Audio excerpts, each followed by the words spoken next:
¿Qué hubo? Pues se voy a explicar aquí, ¿no? Facilito. Capítulo 25, regulación de los compartimentos del líquido corporal, líquido extracelular, intracelular y edema. ¿Por qué tenemos que hablar de líquidos si quiero aprender riñón? Bueno, porque la función principal del riñón es hacer orina y la orina la obtiene del líquido. Y el líquido en el cuerpo, ¿cómo está? Por eso lo tenemos que aprender. El líquido en el cuerpo lo puedes encontrar adentro de las células, eso se llama intracelular. ¿En qué porcentaje? Aquí está el porcentaje, mira. Del peso corporal total, 40% es intracelular y el otro 20% va a ser extracelular, ¿de acuerdo? Entonces, hay que saber que el líquido en el cuerpo que el riñón debe filtrar, un 40% va a estar intracelular y un 20%, ese 60%, el peso corporal total, pues va a ser extracelular. Es decir, en un individuo de 70 kilos, el 60% de su peso es agua, ¿sí? 60% de su peso es agua, 42 litros. De ese 60%, 40% son líquido intracelular, adentro de la célula, no es la que va a trabajar directamente el riñón, y un 20% está en el líquido extracelular. Ahora, ese líquido extracelular, ¿cómo estaría organizado? ¿Cómo estaría organizado? Ah, este líquido extracelular ahí está en dos partes. Una en medio de las células, intersticial, y el otro intravascular, en sangre. Y por ahí tienes que saber que la sangre, si queremos medir directamente el valor de sangre, tomamos el peso de un individuo, ¿sí? Y de ese peso del individuo, el 8% va a ser la sangre, tomando en cuenta en un adulto con peso fisiológico. ¿Sale?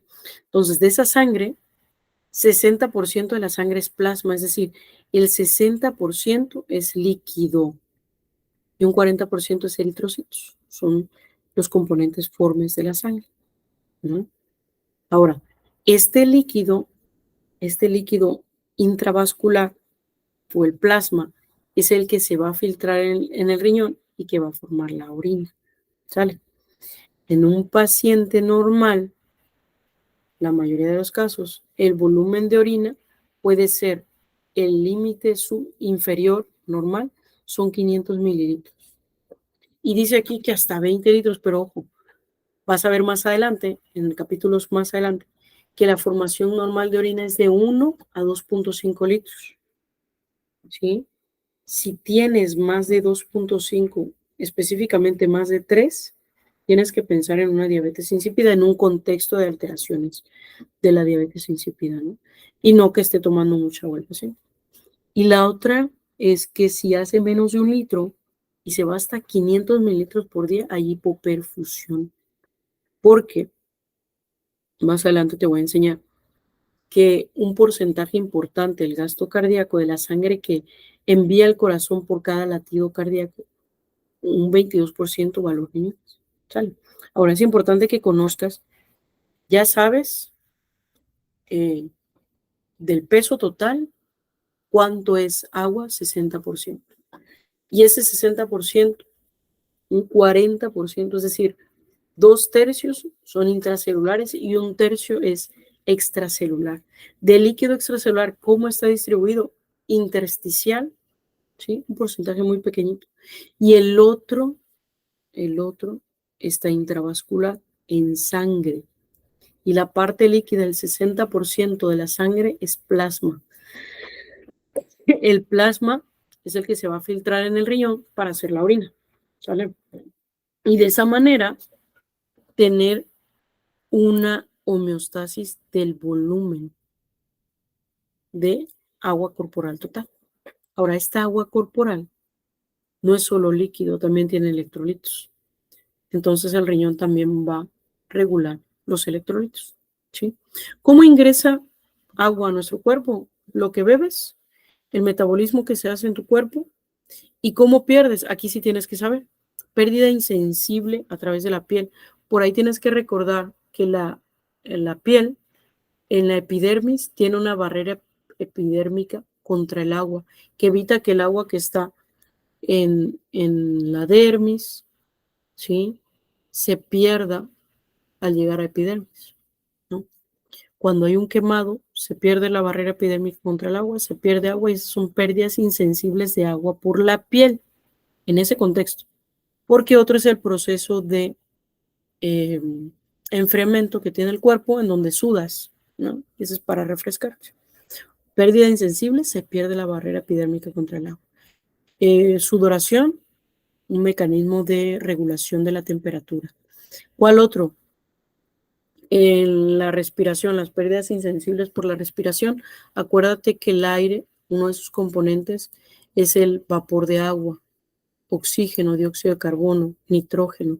Entonces ese vapor de agua, cuando nosotros hablamos, también perdemos líquido. De ahí que cuando hablamos mucho, dices, tengo sed, ¿no? Ya bajó un 1% la bulimia. ¿Sale? ¿Qué más nos dice? Esto ya lo vimos. Esto ya lo vimos. El plasma. ¿Qué nos dice el plasma? Mira, acuérdate entonces, agua en un individuo de 70 kilos, 60% es pura agua, ¿ya? De eso, la mayoría está intracelular, el otro porcentaje, un 20%, es extracelular.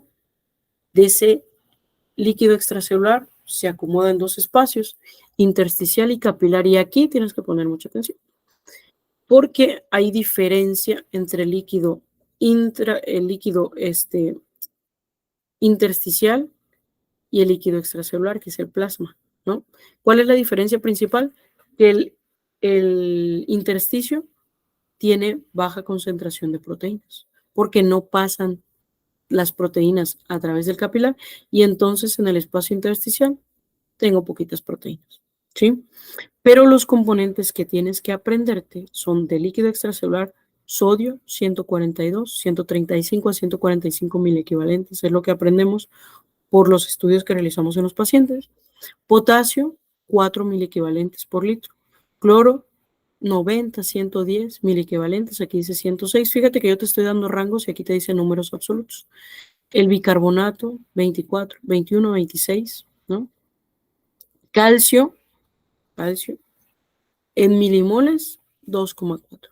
En miligramos sobre decilitro, 8 a 10. A mí se me hace más fácil ese 8 a 10. Es lo que siempre quiero tener en calificación, ¿no? 8 a 10, el valor de calcio, pero en miligramos sobre decilitro. Glucosa, 90, 70 a 90 es lo normal. Mayor a 100, prediabetes. Mayor a 200, ¿cómo se llama? Mayor a 200, piensas en diabetes, ¿no? En una glicemia en ayuno.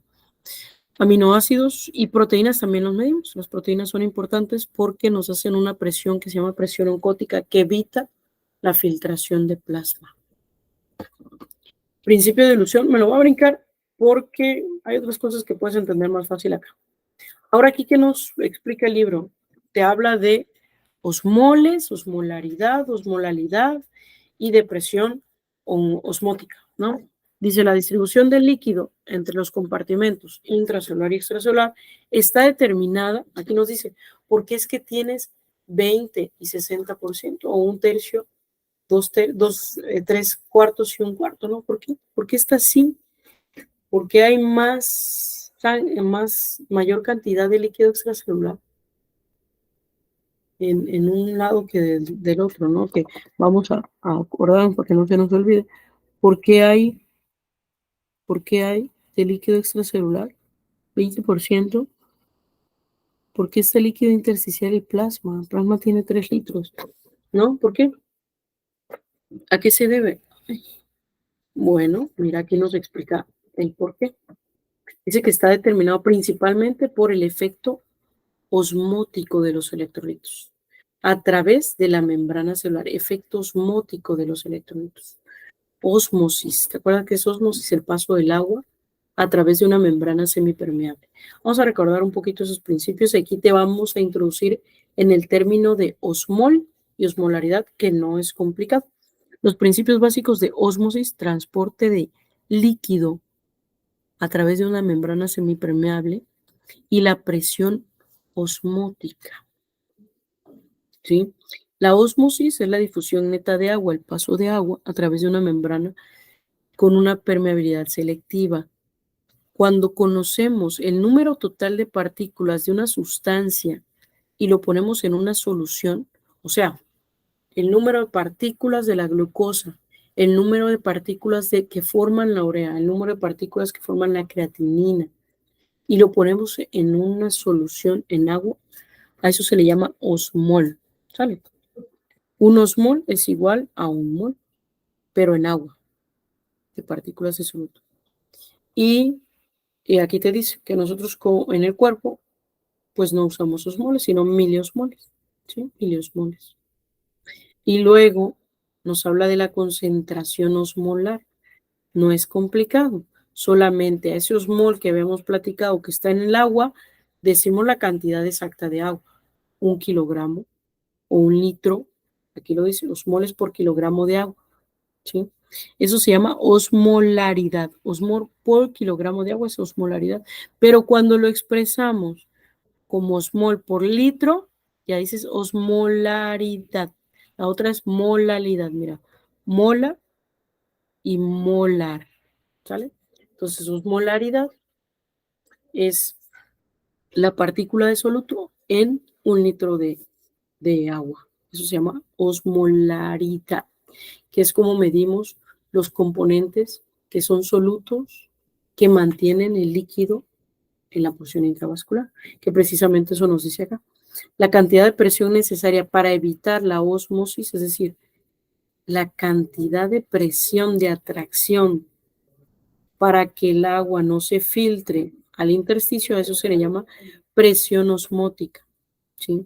Y esta presión osmótica es proporcional a la concentración de partículas osmóticamente activas en solución, es decir, ¿quiénes van a dar esa presión osmótica? Principalmente son 3 componentes, que número 1, sodio, número 2, glucosa, número 3, proteínas, ¿sí? Esas 3 son las que van a generar la presión osmótica, o le damos otro nombre que se llama presión coloidosmótica, lo mismo, ¿sí? Finalmente son partículas grandotas que hacen que el agua se mantenga en el lugar, en este caso intravascular, y que no se filtren, no se vayan al intersticio, ¿vale? Y aquí nos hace una correlación para identificar que en una temperatura estable, un miliosmol va a generar una presión de 19,3 milímetros de mercurio, ¿sí? Luego pasamos a un ejemplo que nos habla de líquidos isotónicos, hipotónicos, hipertónicos. Déjame decirte que la concentración de osmoles, la osmolaridad en una solución, cuando nos referimos a soluciones que podemos usar de manera para los pacientes, nosotros decimos que esa solución tiene un tono, ¿sale? Tiene un tono, ¿sí?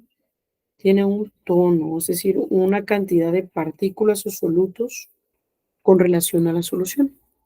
Y si es similar, si esa cantidad de solutos es similar a las que hay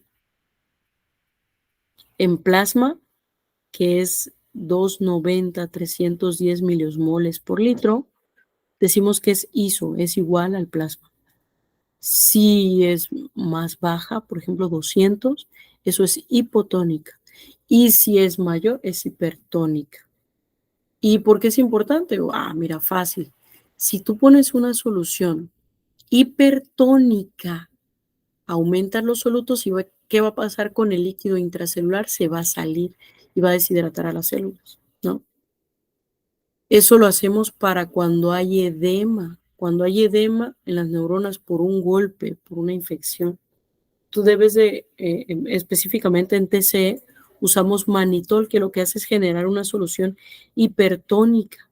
Y entonces el edema en los somas neuronales, el acúmulo de líquido intracelular, se va a reducir porque se va a salir el líquido intracelular, se va a salir hacia el líquido extracelular. Entonces nosotros con eso manejamos, con una solución hipertónica, vamos a manejar el edema intracelular. Y con soluciones hipotónicas, que son más bajas, también hemos de usarlas. Por ejemplo, en las isotónicas las usamos cuando un paciente ya con una deshidratación leve, ¿no? Una deshidratación, pasas algo similar al agua en una hemorragia de grado 3, empiezas a manejar con soluciones, ¿no? Entonces, eso es la importancia de saber el término de iso, hipo e hipertónica. Luego nos habla de que aquí ya nos da ejemplos de las enfermedades como te los di, edema intracelular. Bueno, mira, nos va a hablar algo de edema. Es exceso de líquido en los tejidos y el edema intracelular, cuando aumenta el líquido en el espacio intracelular, ¿a qué se debe? ¿Por qué se va a edematizar esa célula? Dice que porque baja el sodio. Si bajo los solutos en el líquido extracelular, ¿a dónde va a buscar ir el agua? A donde hay más solutos. A donde hay mayor concentración de solutos para equilibrar, entonces se mete a la célula y causa edema. Si baja el metabolismo basal, también empieza a haber edema. Y la falta de nutrición, pues no hay proteínas, es similar a lo que pasa en la hiponatremia, pues hay que moverla, ¿no? Hacia el líquido intracelular. Y luego viene el edema extracelular, este que te dije hace ratito es intracelular. ¿Cuáles son los mecanismos de edema extracelular? Hay dos causas principales. La fuga normal de líquido hacia los espacios intersticiales, como en el caso de reacciones alérgicas, infecciones bacterianas y sustancias tóxicas. Hay vasodilatación, aumenta el coeficiente de filtración capilar. Y la otra causa es que los vasos linfáticos no bombeen adecuadamente, ¿no? Entonces tú tienes que saber que para entender la filtración, que es la cantidad de agua que va a pasar desde un capilar o la cantidad de plasma que pasa de un capilar hacia el intersticio, eso se le llama filtración también, ¿no? Y esta filtración la voy a obtener de algo que se llama coeficiente de filtración capilar. ¿Qué es eso? Mira, es muy sencillo. El coeficiente de filtración capilar se refiere a toda la superficie que tú tienes, centímetros cuadrados, milímetros cuadrados, toda la superficie que tú tienes para que se lleve a cabo la filtración, ¿no? O sea, toda la superficie capilar, más qué tan permeable es esa superficie para que pase un líquido, a ese se le llama coeficiente de filtración capilar. Eso, si lo multiplicas por las fuerzas de Starling, que son fuerza hidrostática y coloidosmótica, vas a saber realmente cuántos mililitros voy a tener de filtración, ¿sí? Y esto nos puede hablar de edema. Cuando se filtra mucho líquido, se puede formar edema en el intersticio, ¿no? Y ahí te pone en esa fórmula algo que se te puede complicar, no te asustes, es presión hidrostática capilar menos presión hidrostática, presión coloidosmótica capilar menos presión hidrostática, presión capilar intersticial y presión coloidosmótica intersticial. O sea, son dos presiones, la hidrostática y la coloidosmótica, ¿sí? Hidrostática y coloidosmótica en el capilar, hidrostática y coloidosmótica en el intersticio. Esas van a generar una lucha para favorecer la filtración o que no se filtre, ¿no? ¿Quién genera aumento de la filtración capilar? ¿Cómo se puede aumentar la filtración capilar? Fácil. Que yo aumento el coeficiente de filtración. Dijimos que el coeficiente era toda la superficie que tengo para filtrar más cuánto me va a permitir pasar de líquido por la permeabilidad, es decir, cuántas ventanas, cuántos agujeritos en el endotelio se van a abrir para que pase el líquido. ¿Quién aumenta ese coeficiente de filtración? Pues las reacciones alérgicas hacen vasodilatación, las infecciones también hacen vasodilatación y sustancias tóxicas vasodilatan, por lo que aumentan el coeficiente de filtración. El aumento de la presión hidrostática del capilar favorece la filtración. Entonces, si yo aumento esa presión porque obstruyo alguna vena, pues va a aumentarse la filtración, se va a hacer edema y se va a ver también una varice, ¿no? Reducción de la presión coloidosmótica de plasma, es decir, las proteínas que yo tengo que mantienen el líquido en su lugar, las reduzco, pues obviamente se va a salir, ¿no? Se va a salir este líquido. Aquí nos explica de nuevo otro mecanismo que puede ser obstrucción del sistema linfático que bombea, por ejemplo, con los nematodos filarias, la filariasis o elefantiasis, ¿no? eso causa obstrucción en el conducto por donde pasa la reabsorción de ultrafiltrado de plasma, entonces se edematiza el paciente. ¿Y quiénes impiden edema? 3 mecanismos. El primero es la presión negativa que tienen los vasos linfáticos, que son 3 milímetros de mercurio. Si aumenta la filtración, dice que podemos aumentar el filtrado de 10 a 50 veces. Ese es otro mecanismo, presión negativa de 3 milímetros. Aumentar de 10 a 15 veces la reabsorción o el bombeo de pasar el agua del intersticio hacia la vía linfática después que llegue al sistema vascular. Y el último es lavado de proteínas, ¿no? Y listo, terminamos. Resumen, ultra resumen. ¿Qué tienes que saber?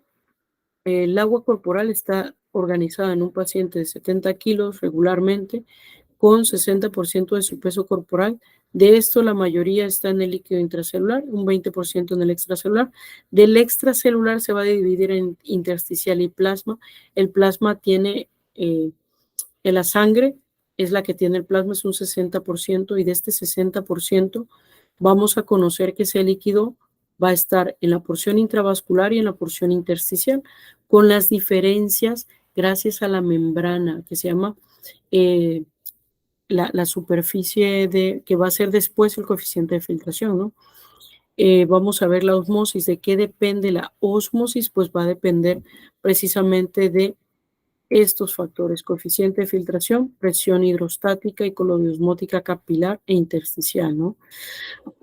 Vamos a ver que de acuerdo al número de osmoles, partículas suspendidas en una sustancia, al número de osmoles que tiene esa sustancia que yo puedo usar como medicamento, puede ser isotónica, como la solución fisiológica, puede ser hipertónica o puede ser hipotónica, y eso nos va a permitir mover el líquido del espacio intracelular al extracelular dependiendo de las necesidades con el paciente, ¿sí?